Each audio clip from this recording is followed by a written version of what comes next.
Please like and subscribe. ఇంకా మహాలక్ష్మి, జనార్దన్ బయటికి వెళ్తూ ఉంటే ఇంకా రేవతి ఒక్కసారి నా మాట వినండి వదిన, నా నిశ్చితార్థం మీ చేతుల మీదగానే జరగాలి, బయటికి వెళ్ళొద్దు అని చెప్పి ఇంకా వాళ్ళని చేతులు జోడించి వేడుకుంటూ ఉంటుంది. జనార్దన్, నువ్వు మా మాట విననప్పుడు నీ మాట ఎందుకు వినాలి రేవతి అని అంటాడు.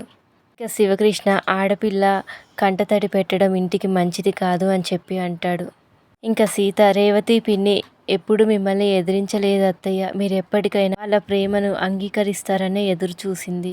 ఇక జనార్దన్, మీరు ఎవరేం చెప్పినా ఇంకా మేము వినం, మా టైం వేస్ట్ చేయకండి, మమ్మల్ని వెళ్ళనివ్వండి అని చెప్పి అంటాడు.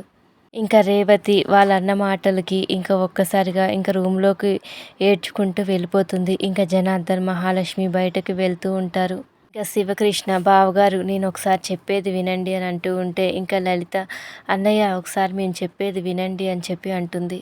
Thank you for watching. Please subscribe my channel.